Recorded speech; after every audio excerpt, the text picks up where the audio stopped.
네, 계속해서 점심시간 우리 마음의 말씀의 방점을 함께 좀 찍어봅니다. 한낮의 큐티 이어가죠. 오늘은 동서대학교 교목실 최민구 목사님과 함께합니다. 목사님 안녕하세요. 반갑습니다. 네, 반갑습니다.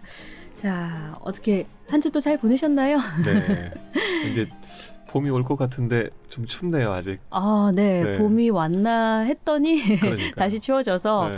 그런데 이제 또 개강을 앞두고 있는 시점이어서 많이 또 분주하고 이것저것 챙기실 게 많으실 것 같아요. 네, 개강 앞두고 정신이 없습니다. 네, 봄이 온과 동시에 또 바쁜 일상이 진행 중이신데 이 시간은 함께 또 말씀으로 교제 나누도록 하겠습니다. 이 시간은 고신총회교육원에서 펴내는 월간 복 있는 사람 교재를 함께 나누고 있습니다. 인터넷 검색창에 복 있는 사람 찾아보시면 오늘의 말씀 본문 확인하실 수 있습니다. 오늘 본문 제가 먼저 읽어드리고요. 이어가도록 하지요. 오늘은 치유의 능력을 보이시다라는 주제고요. 묵상할 말씀은 누가복음 10장 1절에서 16절 말씀입니다. 그 후에 주께서 따로 70인을 세우사 친히 가시려는 각 동네와 각 지역으로 둘씩 앞서 보내시며 이르시되 추수할 것은 많되 일꾼이 적으니 그러므로 추수하는 주인에게 청하여 추수할 일꾼들을 보내주소서 하라. 갈지어다 내가 너희를 보냄이 어린 양을 이리 가운데로 보냄과 같도다. 전대나 배낭이나 신발을 가지지 말며 길에서 아무에게도 무난하지 말며 어느 집에 들어가든지 먼저 말하되 이 집이 평안할지어다 하라. 만일 평안을 받을 사람이 거기 있으면 너희의 평안이 그에게 머물 것이요 그렇지 않으면 너희에게로 돌아오리라. 그 집에 유하며 주는 것을 먹고 마시라. 일꾼이 그 삭을 받는 것이 마땅하니라. 이 집에서 저 집으로 옮기지 말라. 어느 동네에 들어가든지 너희를 영접하거든 너희 앞에 차려놓은 것을 먹고 거기 있는 병자들을 고치고 또 말하기를 하나님의 나라가 너희에게 가까이 왔다 하라. 어느 동네에 들어가든지 너희를 영접하지 아니하거든 그 거리로 나와서 말하되 너희 동네에서 우리 밭에 묻은 먼지도 너희에게 떨어버리노라. 그러나 하나님의 나라가 가까이 온 줄을 알라 하라. 내가 너희에게 말하노니 그날에 소돔이 그 동네보다 견디기 쉬우리라. 화 있을진저 고라시나 화 있을진저 벳세다야. 너희에게 행한 모든 권능을 두로와 시돈에서 행하였더라면 그들이 벌써 베옷을 입고 제에 앉아 회개하였으리라. 심판 때에 두로와 시돈이 너희보다 견디기 쉬우리라. 가버나움아 내가 하늘에까지 높아지겠느냐 음부에까지 낮아지리라. 너희 말을 듣는 자는 곧 내 말을 듣는 것이요 너희를 저버리는 자는 곧 나를 저버리는 것이요 나를 저버리는 자는 나 보내신 이를 저버리는 것이라 하시니라. 네, 목사님 오늘 누가복음 10장 1절에서 16절 말씀이고요. 이 말씀 어떤 내용인지 먼저 살펴볼까요? 네, 오늘 말씀은 이제 제자들 그러니까 예수님께서 그 데리고 다녔던 제자가 12제자만 있는 것이 아니라 70인 제자도 있었던 것으로 우리가 확인을 할 수 있는데 70인을 세우셔서 이제 전도 훈련을 하는 내용입니다. 근데 오늘 말씀에 이렇게 보면 굉장히 빡세게 훈련을 시킨다 이런 느낌이 들어요. 왜냐하면 보내는 장소가 거기 보면 13절에 가서 보시면 고라신, 벳세다 그리고 15절에 가버나움 이런 동네 이름이 나옵니다. 보내시면서 어느 동네를 보내는지 예수님이 분명하게 하셨고 그리고 그 동네에서 어떻게 할 것을 이렇게 얘기를 하시는 거죠. 전도 훈련을 아주 강력하게 시키신다라는 그 말씀을 하셨는데요. 이전에 그 9장에서도 그 사도들로 표현된 12제자 사도들에게도 전도 훈련을 시키시면서 그때는 사실 이제 장소는 얘기하지 않았었어요. 그거 끝나고 나서 이제 벳세다라는 곳으로 데리고 가서 가르치려는 그런 이제 분위기가 있었는데 오늘은 이제 70인 제자를 완전히 이곳에 보내는 그런 장면입니다. 근데 보내면서 내가 너희를 보냄이 어린 양을 이리 가운데로 보낸과 같도다. 3절에 이제 그런 말씀을 하셨는데 그러니까 보내면서도 염려가 되죠. 네. 제자들 훈련시키는 입장이니까 가서 어떻게 잘 하려나 이제 그런 생각이 드는데 원칙이 있었습니다. 전대나 배낭이나 신발을 가지지 말며 네. 길에서 아무에게도 문안하지 말고 어느 집에 들어가든지 먼저 말하되 이 집이 평안할지어다 하라. 그러니까 먼저 베이스 캠프를 좀 이렇게 마련하고 네. 그리고 너 이렇게 좀 일을 하라는 것 같아요. 그리고 평안을 받을 사람이 있으면 너희 평안이 머물 것이고 그렇지 않으면 너에게 돌아올 것이다. 그러니까 우리가 전도하는 것도 그렇지만 우리 일상에서 그리스도인들은 누구에게든지 축복을 빌고 평안을 비는 사람이죠. 그러면서 평안을 빌고 축복을 빌면 받을 만한 사람은 받을 것이고 그렇지 않으면 나에게 돌아온다는 네. 것이니까. 그리고 이제 먹을 거 걱정하지 마라. 하나님이 일꾼이 그 삭슬 받는 것이 마땅하다. 네. 하나님이 다 채우신다. 이런 말씀을 하시면서 한 곳에 머물러서 그곳에서 이제 베푸는 것을 먹으면서 그리고 하나님 나라를 선포하도록 네. 9절에 거기 있는 병자들을 고치고 하나님의 나라가 가까이 왔다 하라 이렇게 얘기를 하십니다. 네. 제가 그러니까 요즘에는 사실 이런 분위기로 전도하기는 쉽지 않지만 네. 그죠? 저희 아버지께서 제주도 가파도에서 교회를 세우실 때 이런 분위기가 있었어요.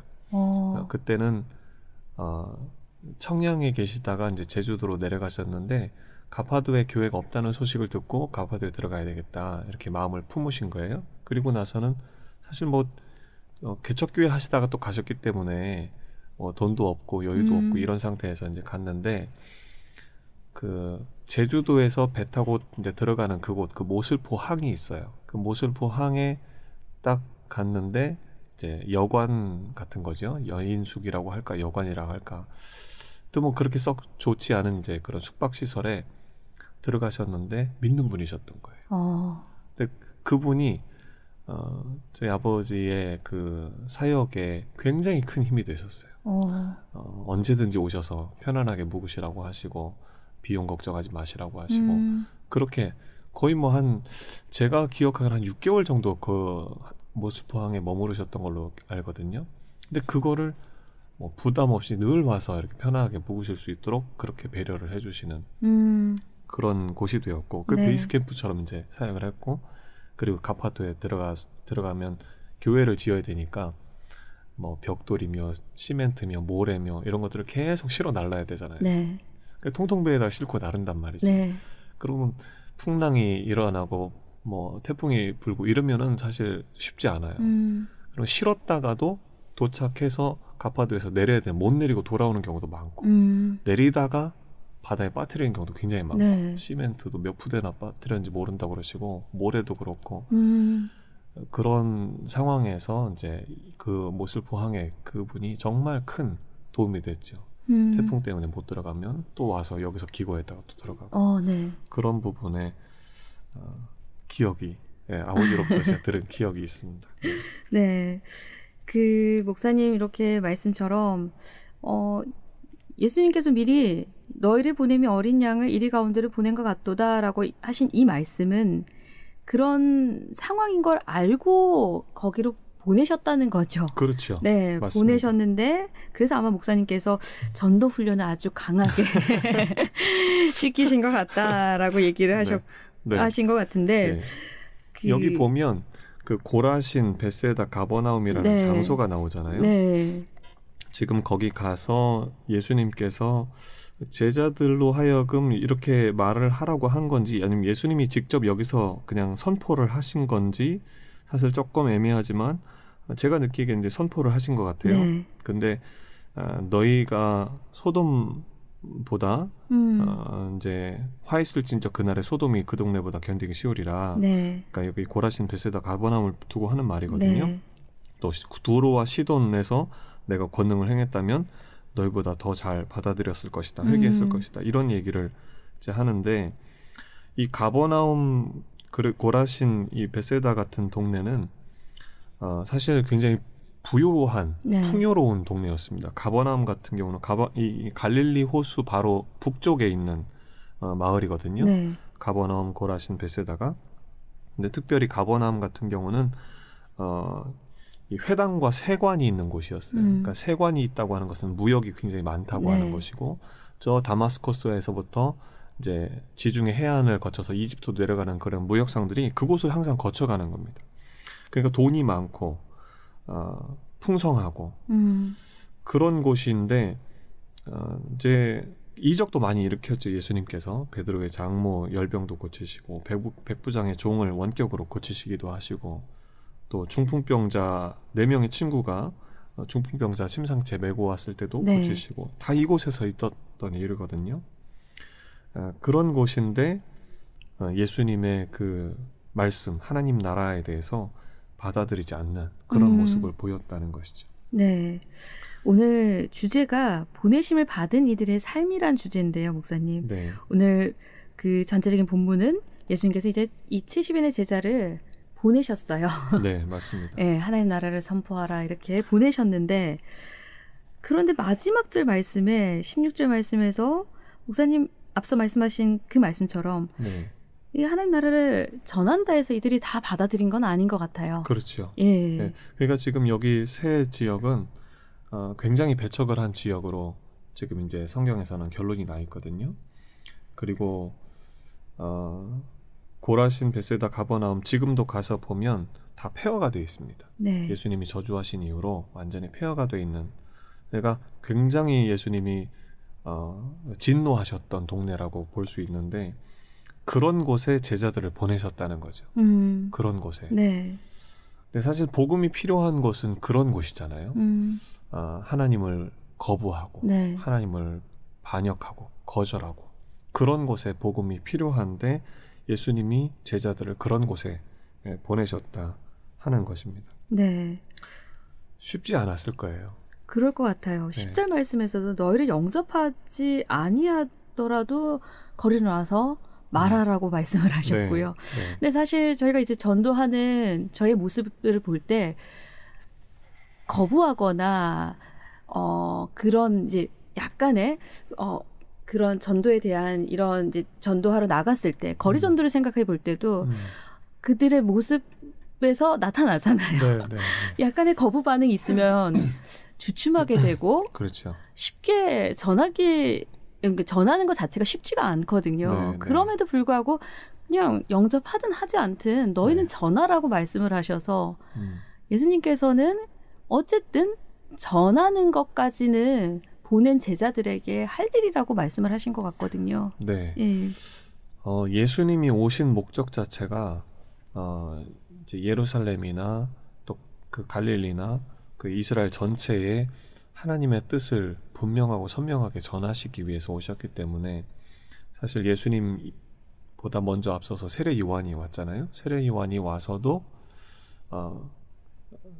너희 길을 곧게 하라. 그러니까 길을 여시는, 길을 준비하시는 이제 그런 모습으로 오셨기 때문에 그건 길이 준비가 안 됐다 이 말이잖아요. 길이 준비가 안 된 곳에 와서 메시지를 전하고 예수님 오실 길을 준비하는 그런 곳이니까 예수님도 역시 이제 그런 곳에 오신 거죠. 근데 결국에는 예수님이 십자가에 못 박혀서 죽게 되는, 사람들의 손에 의해서 죽게 되는 이제 그런 모습으로 가는데, 필요한 것은, 복음이 필요한 것은 바로 그런 곳이죠. 예수님 배척하고 하나님 모르고 하나님 뜻을 생각도 못하고 교만하고 또 원망 불평하는 사람들이 많고, 그런 곳에 예수님이 일부러 지금 제자들을 보내셨다 하는 것입니다.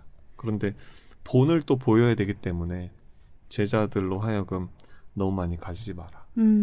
그렇게 하시면서 보내셨던 것을 볼 수가 있습니다.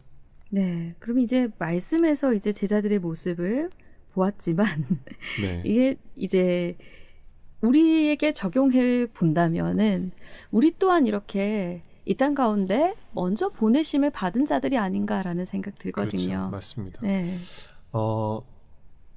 그러니까 항상 어려운 사람들, 또 가난한 사람들, 이런 사람들이 복음을 더 잘 받아들였거든요. 예수님 당시에도 귀족층이나 이런 사람들이 아니라 서민들, 평민들, 이런 사람들이 복음을 더 잘 받아들였기 때문에 그들의 눈높이에서 공감이 되고 이해가 될 만큼의 수준으로 사실 낮아져서 함께 공감할 수 있어야, 그래야 복음이 효과적으로 전달이 된다 하는 생각이 들어요. 그러기 위해서는 우리가 복음 전하는 자의 위치, 그런 입장에서 그들처럼 함께 낮아지는 자세가 좀 필요하지 않는가 그런 네. 생각이 듭니다. 네, 복음 전하는 자의 입장에서 우리도 네. 함께 낮아져서 그들에게 복음도 전하고 그들을 또 섬기고 하는 그런 모습이 네. 먼저 보냄받은 우리의 삶의 모습이다라는 네, 네. 그런 말씀으로 들리네요. 그 광주, 옛날에 이제 광주의 선교사님이 잘 아시는 분이시죠. 이제 그 서서평 엘리자베스 쉐핑이라는 분이 광주에 오셔서 선교하시고 돌아가실 때, 세상을 뜨실 때 아주 젊은 나이에 이제 오셔서 50쯤 됐을 때 이제 세상을 뜨셨는데, 그때 그분이 돌아가시면서 남기신 것이 그 검정 고무신, 그리고 그 이제 바랜 옥 저고리 이제 한복하고, 그 다음에 강냉이 2홉, 뭐 이불 반 쪼가리 이렇게 남으셨다고 그래요. 그리고 돌아가실 때 이제 돌아가시고 나서 이제 부검을 했는데 영양실조로 돌아가셨다고 하더라고요. 그러면서 이분은 이제 한 30명 되는 그런 결혼도 안 하셨지만 30명 되는 그런 그 과부들, 이런 여인들을 이제 자기 자녀로 삼고, 또 나병 환자가 있으면 어디든지 제주도까지 그렇게 먼 길을 마다하지 않고 달려가서 돕고 섬기고 베풀고, 그러니까 다른 사람 먹이기 위해서 자기를 그렇게 끝까지 희생하는 그런 모습을 보였던 거죠.